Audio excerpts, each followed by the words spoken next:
Ils ont vécu il y a plusieurs milliers d'années. Ils étaient néandertaliens, australopithèques ou homo sapiens. C'est dans cet atelier parisien qu'ils reprennent vie. Alors, celle-ci, c'est la petite femme de Flores, découverte sur l'île de Flores en Indonésie, qui est datée environ à moins de 18 000. Derrière, là, c'est un homo sapiens, un magdalénien, un peintre des grottes, qui est daté à peu près moins de 18 000 également. Ensuite, ici, c'est un néandertalien.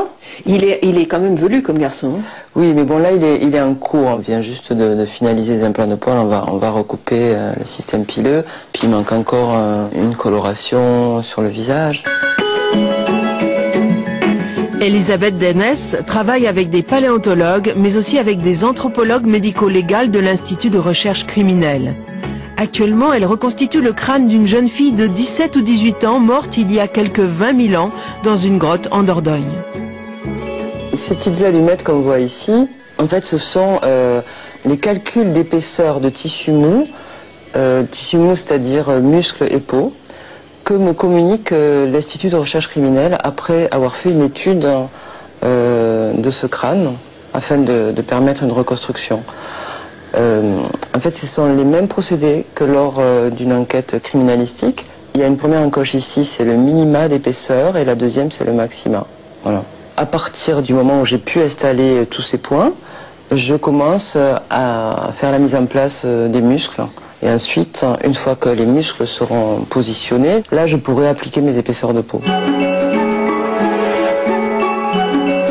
En fait, je vais travailler longuement les détails du visage. Je vais travailler vraiment très longtemps, et particulièrement le regard. Pour la mise en place de l'œil, j'ai un petit repère ici, qui est le point lacrymal, donc à l'endroit où vos larmes sortent, et qui va m'indiquer à quelle hauteur se trouve l'œil dans l'orbite. Le regard, c'est primordial, puisque c'est dans le regard que va se faire la rencontre.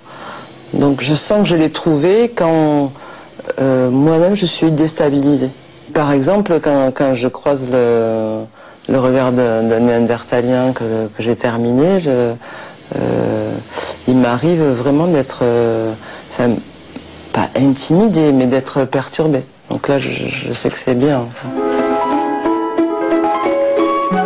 J'ai mis de la vie et je me dis que là, là, il est prêt à bouleverser les idées reçues et à faire face au public. Pour des individus plus anciens, il n'existe aucune référence. La masse du muscle de la mâchoire ou la largeur du nez sont des éléments inconnus. La sculptrice pose des hypothèses qu'elle valide auprès d'anatomopathologistes internationaux. Voici la très célèbre Lucie. C'est une australopithèque qui a vécu il y a environ 3 millions d'années. C'est un hominidé, tout comme nous. Mais c'est la génétique aujourd'hui qui nous donne le maximum d'informations sur les origines de l'homme. Ainsi, il y a 2 ans, on a découvert que l'homme de Néandertal partageait avec nous 3% des gènes. Vous ne trouvez pas qu'il y a un petit air de famille ?